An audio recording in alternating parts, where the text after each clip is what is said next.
విజయ లక్ష్యంపై గురి చూస్తున్నారా? విలువిద్య కథ పూర్తి వివరాలకు చదవండి సాక్షి దినపత్రిక. ఈ రోజుకి తేడా ఏంటంటే కేవలం ప్రభుత్వం ఒక పద్ధతిగా దీక్షగా పనిచేయకపోవడం అనేది మనం అర్థం చేసుకోవాలి. 8 రోజుల తర్వాత దాదాపుగా ఇవాళకి వరద బాధితుల కష్టాలు పెరిగినాయే కానీ తగ్గలేదు. కనీసం అసలు ఒక ప్రభుత్వ బాధ్యత ఏంటి? ఏదైనా ఒక విపత్తు వస్తుంది, వరద వస్తుంది, ఎలర్ట్లు వచ్చినాయి అన్నప్పుడు ముందు ఆ పరిస్థితుల్ని అర్థం చేసుకుని లోతట్టు ప్రాంతాల్లో ఉన్న వాళ్ళని సురక్షిత ప్రాంతాలకు తరలించడం మొట్టమొదటి విధి. కానీ ఈ రోజుకి ప్రభుత్వం చెబుతున్న లెక్కలే తప్ప ఎక్కడ పునరావాస కేంద్రాలు నిర్వహిస్తున్నారో, ఏ పునరావాస కేంద్రంలో ఎంతమంది ఉన్నారో దాని వివరాలు కానీ, కనీసం పునరావాస కేంద్రాల అడ్రస్లు కానీ ప్రభుత్వం ప్రకటించలేదంటే ఎంతకన్నా చేతగానితనం ఉంటుందా అని నేను అడుగుతున్నా. ఎన్నికల ముందు మీ నినాదం ఏంటి? ఎన్నికల ముందు ఈ రాష్ట్రానికి తెలుగుదేశం పార్టీ ఇచ్చిన నినాదం ఏంటి? బాబు గ్యారంటీ. ఏమిచ్చాడు గ్యారంటీ? ఆదుకుంటానని చెప్పే ఒక భరోసా కూడా ఇవ్వలేకపోయిన పరిస్థితి. కేవలం డిజాస్టర్ మేనేజ్మెంట్ చేయాల్సిన వాడు డిజాస్టర్ మేనేజ్మెంట్ని వదిలేసి మీడియా మేనేజ్మెంట్ చేసుకుంటూ మీడియాలో పబ్లిసిటీ చేసుకునే పరిస్థితిలో ఇవాళ కనిపిస్తోంది రాష్ట్రం, ఈ రాష్ట్ర ప్రభుత్వం.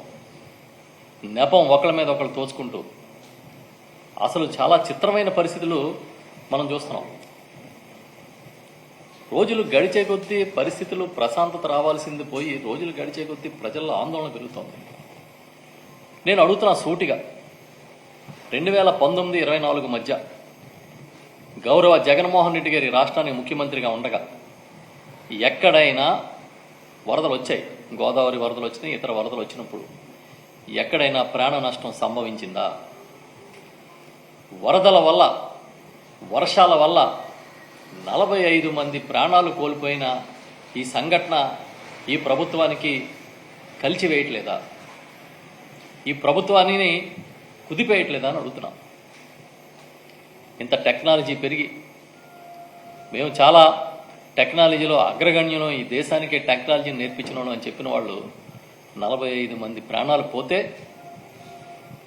మీకేమీ సిగ్గు అనిపించట్లేదా అని అడుగుతున్నాం. ఒక రకంగా చెప్పాలంటే ఇది ఈ ప్రభుత్వ ఫెయిల్యూర్ స్టోరీ. ఈ ప్రభుత్వం ఏర్పడిన తర్వాత ఇది ఒక పెద్ద ఫెయిల్యూర్ స్టోరీ. మీరు వరదలనే చూస్తూ ఉన్నారు, వరద కష్టాలనే చూస్తూ ఉన్నారు, కానీ పరిపాలనలో డొల్లతనం కూడా మనల్ని ఇవాళ ఆశ్చర్యపరుస్తోంది.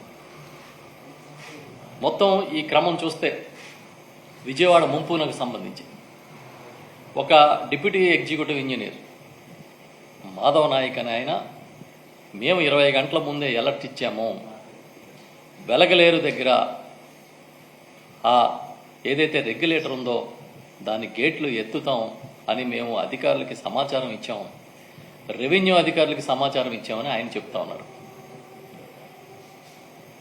కలెక్టరు, జిల్లా కలెక్టరు ఆమె ఏం చెప్తా ఉన్నారంటే మేము అలర్ట్గా లేము, మాకే అలర్ట్ లేదు.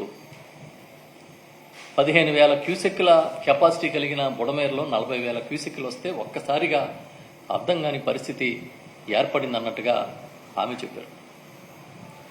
ఇక రెవెన్యూ ప్రిన్సిపల్ సెక్రటరీ సిసోడియా గారు అయితే ఈ ప్రభుత్వ ఆలోచనని చాలా స్పష్టంగా చెప్పడం జరిగింది. ఆయన ఏం చెప్తా ఉన్నారు? మాకు అలర్ట్ వచ్చింది, కానీ 2 లక్షల మందిని తరలించడం సాధ్యం కాదు, ఇంతకుముందు అనుభవాల్లో కూడా ప్రజల్ని తరలించాలంటే ఎవరు రారు అంటున్నారు. అసలు మీరు చేసిన ప్రయత్నం ఏది అంటే ఇక్కడే మీకు అర్థమైపోతుంది ప్రభుత్వానికి తెలిసి దీన్ని గాలికి వదిలేశారు అని. 28వ తేదీన అలర్ట్ వచ్చినప్పుడు ముఖ్యమంత్రి గారు వరద ప్రభావం లేదా వర్షాలు, భారీ వర్షాలు రాబోతున్నాయని కానీ ఈ ప్రభావం ఎలా ఉండబోతుందని కానీ ఒక్క రివ్యూ అయినా చేశారా? కనీసం 28న క్యాబినెట్ కూడా జరిగినట్టుంది. ఆ క్యాబినెట్లో ఏ విధంగా దీన్ని ఎదుర్కోవాలనే విషయం మీద కానీ ఇంకా ఇతర దీనికి సంబంధిత అంశాల మీద కానీ చర్చించారా, సమీక్ష చేశారా?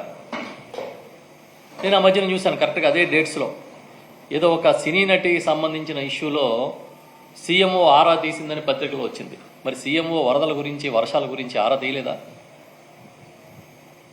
ఏం చర్చించలేదా? ఇది పెద్ద విషయం కాదనుకున్నారా? అంటే దీన్ని బట్టి మీకు ఏమర్థమవుతుందంటే అలర్ట్గా ఉండడం కాదు, లేకపోవడం కాదు, అసలు దీన్ని చాలా తేలిగ్గా తీసుకున్నారు. ఈ ప్రభుత్వం వరదలు అనే విషయాన్ని చాలా తేలిగ్గా తీసుకుంది.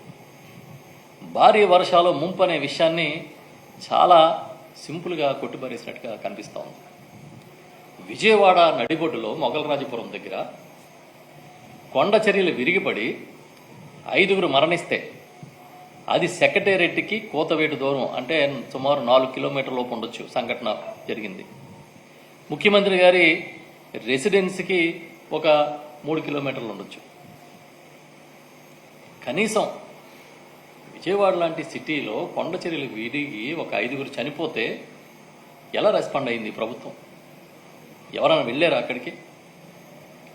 6గురు పక్కనే ఉన్న ముఖ్యమంత్రి గారు కనీసం విజిట్ చేశారు? పోనీ ఏదైనా అర్జెంటుగా మనం వెళ్లాల్సింది ఎవరు అంటే డిజాస్టర్ మేనేజ్మెంట్కి సంబంధించిన అధికారులు కానీ, ఉన్నతాధికారులు కానీ, లేకపోతే మంత్రులు కానీ పరుగులు తీశారా అక్కడికి? ఎప్పుడైతే మీరు చాలా తేలిగ్గా తీసుకున్నారో ఈ యంత్రాంగం కూడా ఆ తర్వాత సంఘటనల పట్ల ప్రభుత్వం తీరును బట్టే వారు కూడా చాలా పైపైన తేలిగ్గా తీసుకున్నారని నేను కూడా భావిస్తూ ఉన్నా. ఈ రోజున మనం చూస్తే అసలు ఫస్ట్ ఇంత ఫ్లడ్ వస్తున్నప్పుడు ఇదే కృష్ణా నది పైన 3 మేజర్ రిజర్వాయర్స్ ఉన్నాయి, మేజర్ ప్రాజెక్ట్స్ ఉన్నాయి. శ్రీశైలం కానీ, నాగార్జున సాగర్ కానీ, పులిచింతలు కానీ. కనీసం ఆ ప్రాజెక్టులో ఫ్లడ్ క్వశ్చన్ పెడితే ఈ పరిస్థితి లేదు కదా.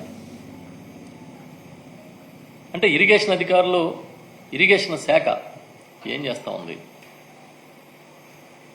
అసలు ఇరిగేషన్ శాఖకి, డిజాస్టర్ మేనేజ్మెంట్, రెవెన్యూకి మధ్య సమన్వయం ఉందా లేదా? ఇవన్నీ ప్రశ్నలు. మీకు చేత కాలేదు, మీరు అయోమయంలోకి పోయారనడానికి ఇవే కదా. వాళ్ళు ఏదో చెప్తా ఉన్నారు బుడమేరుకు సంబంధించి. నేను అడుగుతా ఉన్నా, అసలు బుడమేరు మోడర్నైజేషన్ 2014-19 మధ్య చంద్రబాబు నాయుడు గారు ముఖ్యమంత్రిగా ఉండగా మీరు చేస్తానంటే ఎవరన్నా అడ్డుకున్నారా? చేయొద్దని చెప్పారా? మొట్టమొదటి బుడమేరు మోడర్నైజేషన్ ఎవరు టేకప్ చేశారు? ఫస్ట్ బిగినింగ్లో ఆ రోజు ముఖ్యమంత్రిగా ఉన్న దివంగత నేత రాజశేఖర రెడ్డి గారు ముఖ్యమంత్రిగా ఉండగా బుడమేరు మోడర్నైజేషన్ స్టార్ట్ చేశారు. ఆ తర్వాత చంద్రబాబు నాయుడు గారు అధికారంలోకి వచ్చిన తర్వాత 14లో